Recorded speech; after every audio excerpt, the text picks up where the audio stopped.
అమెరికాకు వెళ్తున్నటువంటి మోడీ ట్రంప్ ఎన్నిక తర్వాత తొలిసారిగా వెంటనే అంటే ప్రమాణ స్వీకారానికి వెళ్తాడన్నటువంటి ప్రచారము ఇప్పుడు తేదీలు ఖరారైపోయినాయి. ఎట్లా చూడొచ్చు? దీనివల్ల లాభం ఎంత? అమెరికాకు లాభం ఎంత? భారతీయులకు లాభం ఎంత? ఇప్పుడు ట్రంప్ వ్యవహార శైలి చాలా సింపుల్. ఆయన్ని అర్థం చేసుకోవడం, నా దేశానికి నువ్వు ఉపయోగపడతావా లేదా, ఉపయోగపడితే నీతో దోస్తీ, లేదంటే నీకు నాకు ఏమీ సంబంధం లేదు. ఇది సింపుల్ ట్రంప్ వ్యవహారం. నరేంద్ర మోడీ వ్యవహార శైలి కూడా నా దేశానికి నువ్వేం ఉపయోగపడతావు, ఉపయోగపడతానంటే నీతో మాట్లాడతా, లేదంటే లేదు, హాయ్ హలో అనుకుని వచ్చి నష్టం చేయదు. సో ఇద్దరిది ఒకటే మనస్తత్వం.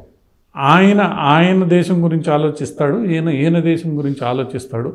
దాంట్లో పెద్దగా ఇద్దరి మీద అనుమానాలు ఉండవు. అటువంటి పరిస్థితుల్లో ఈ ఇద్దరు నేతలు ఎవరి దేశ ప్రయోజనాలు వాళ్ళు కాపాడుకునే ప్రయత్నంలో కొంత ఇచ్చిపుచ్చుకునే ధోరణి, ఎందుకంటే వ్యక్తిగతంగా ఇద్దరి మధ్యలో సన్నిహిత్యం ఉంది కాబట్టి కొంత ఇచ్చిపుచ్చుకునే ధోరణితో వ్యవహరించే అవకాశం మనకి మొదటి నుంచి ఉంది.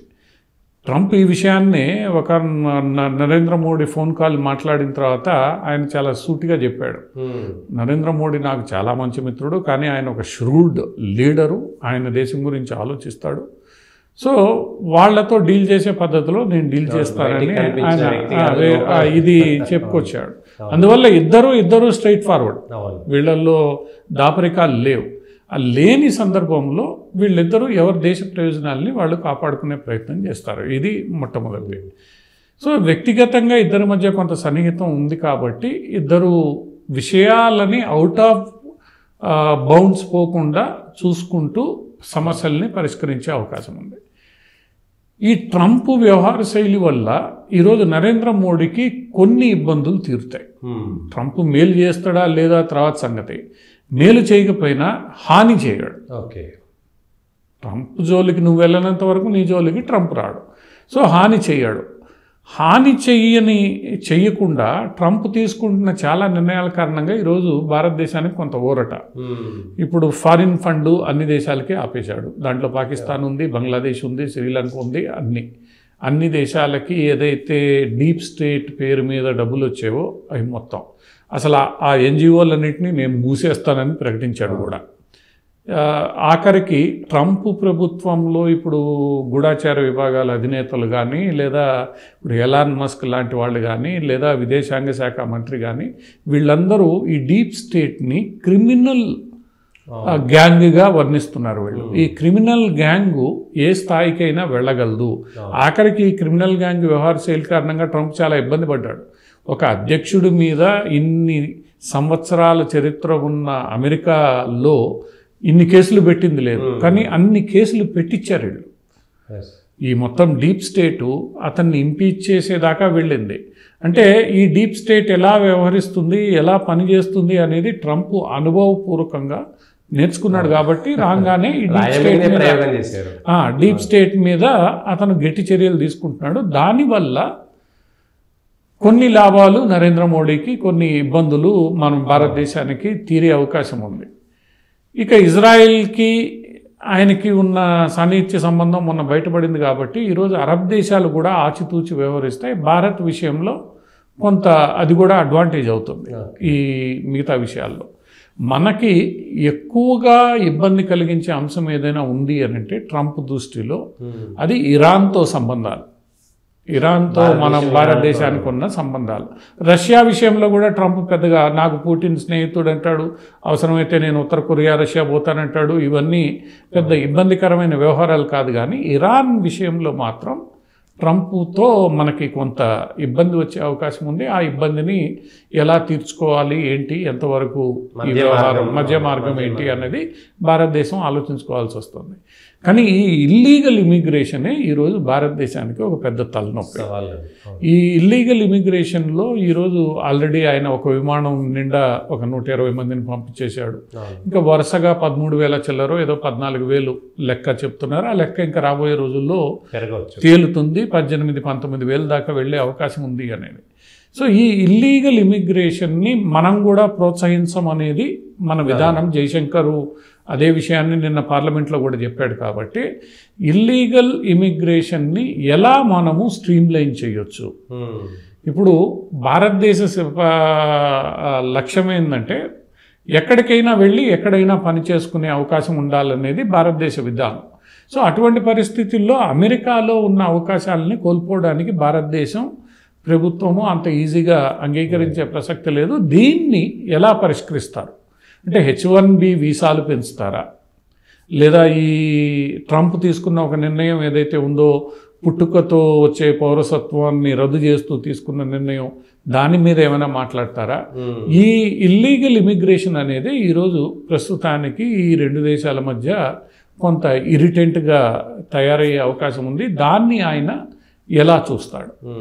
ఇక రెండోది, ఈ భారతదేశానికి అవసరమైన ఆయుధ సరఫరాలు లేదా సాంకేతిక పరిజ్ఞానం బదిలీ, జాయింట్ ఇన్ఫ్రాస్ట్రక్చర్ పెట్టడం, జాయింట్ పరిశ్రమలు పెట్టడం, ఇవన్నీ ట్రంప్కి పెద్ద ఇబ్బంది లేదు. ఎందుకంటే ఎంతవరకు ఆయన దేశానికి డబ్బులు వస్తున్నాయి ఈ పనుల వల్ల అంటే ట్రంప్ దానికి సిద్ధమే. నువ్వు ఫ్యాక్టరీ పెట్టుకో నాకు వాటాయి, నువ్వు ఫ్యాక్టరీ పెట్టుకో నాకు వాటాయి. ఆఖరికి ఆయన పనామాలో అడిగింది కూడా నాకు వాటాయి. యూక్రెయిన్లో కూడా ఇప్పుడు డీల్ ఏం పెట్టాడు ఆయన, రేర్ ఎర్త్ మినరల్స్ నీకు డబ్బులు ఇస్తున్నాం యుద్ధం చేయడానికి, నీకు అన్ని సహాయాలు చేస్తున్నాం, నీ దగ్గర ఉన్న రేర్ ఎర్త్ మినరల్స్ అన్నీ అమెరికాకి ఇచ్చాయి, మాకు అది ఇచ్చాయి, దానివల్ల నేను లాభపడతా. సో ట్రంప్కి వ్యాపార పరంగా మన దేశంతో వచ్చిన ఇబ్బందులు పెద్ద ఉండవు. మహా అంటే టారిఫ్లు కొద్దిగా అటు ఇటుగా పెరిగే అవకాశం, తగ్గే అవకాశం ఉంటుంది, అది ఏ ప్రభుత్వం ఉన్నా ఉంటుంది. కానీ ఈ ఇల్లీగల్ ఇమిగ్రేషన్ ఏదైతే ఉందో ఇల్లీగల్ ఇమిగ్రేషనే ఈరోజు ఒక పెద్ద చర్చనీయాంశంగా ఉంటుంది. దీనిని ఎలా పరిష్కరిస్తారు అనేది. రెండవది, ఈరోజు ట్రంప్ క్యాబినెట్లో కీలక స్థానాల్లో భారతీయ మూలాలు కలిగిన వాళ్ళు ఉన్న వేళ ప్రో ఇండియా భారతీయ మూలాలు, ఇప్పుడు తులసి గబార్డ్, కాష్ పటేల్, ఇట్లా భారతదేశ మూలాలు కలిగిన వాళ్ళు ట్రంప్ క్యాబినెట్లో చాలామంది ఉన్నారు. భారతదేశాన్ని గౌరవించే వాళ్ళు, ప్రేమించే వాళ్ళు కూడా ఎక్కువ మంది ఆ క్యాబినెట్లో ఉన్నారు. కాబట్టి ఈ సమస్య కూడా, ఎందుకంటే వాళ్ళందరూ ఇమిగ్రెంట్ ఫ్యామిలీస్ నుంచి వచ్చిన వాళ్ళు కాబట్టి ఇక్కడ ఉన్న సమస్యలు ఆ ఇమిగ్రెంట్ ఫ్యామిలీస్ నుంచి వచ్చిన వాళ్ళకి తెలుసు కాబట్టి వాళ్ళు కూడా దీనికి సరైన పరిష్కార మార్గాలు వెతికే ప్రయత్నం చేస్తారనే మనం అనుకోవచ్చు.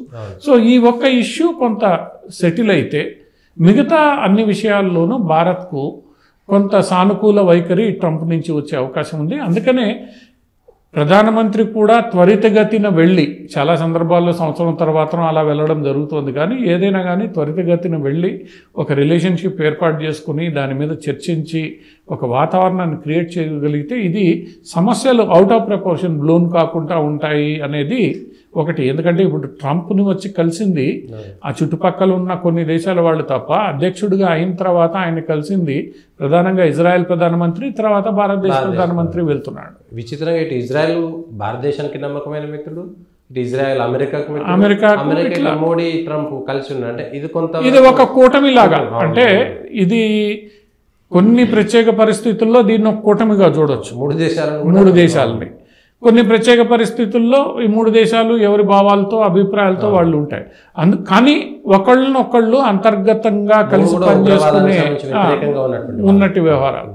సో ఇది కొంత ఈ సమస్య పరిష్కారం దిశగా 4 అడుగులు పడే అవకాశం, అతి త్వరగా పడే అవకాశం దీని ద్వారా లభిస్తుంది. సత్వర సమస్యలు కొన్ని భవిష్యత్తులో రాబోయే రోజుల్లో 4 ఏళ్లలో జరగబోయే కొన్ని. ఇక ఈ ట్రంప్ రాక వల్ల మనకు కలిగిన లాభాలు ఆల్రెడీ బంగ్లాదేశ్లో చూస్తున్నాం. ఈరోజు ఢిల్లీలో ఓటమి కూడా ఒక రకంగా ఈ డీప్ స్టేట్కి సంబంధించిన వ్యవహారాలు ఏవైతే ఉన్నాయో వీటన్నిటిని సరిచేస్తూ పోతుంది. ఖలిస్తానీ వ్యవహారాలని సరిచేస్తుంది, అతను ఎంకరేజ్ చేయడం. ఇవన్నీ కూడా నెమ్మదిగా రాబోయే సంవత్సర కాలంలో దానికి ఇది ఒక ఫౌండేషన్ వేసే దిశగా ఈ చర్చలు సాగితే దాన్ని సంవత్సర కాలంలో అవన్నీ పరిష్కారం అయ్యే అవకాశం ఉంది. దాంతో కొంత భారతదేశానికి లాభం చేకూర్చే, ఆర్థిక అన్ని రకాలుగా లాభం చేకూర్చే పర్యటనగానే మనం దీన్ని భావించాలి. దానికి ముందు ఆయన ఫ్రాన్స్ వెళ్తున్నాడు.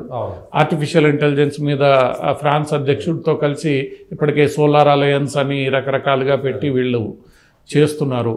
ఈ విషయంలో ఫ్రాన్స్ అంటే యూరోపియన్ యూనియన్, భారతదేశం ఒకే తాటి మీద ఉన్నాయి కొన్ని అంశాలలో.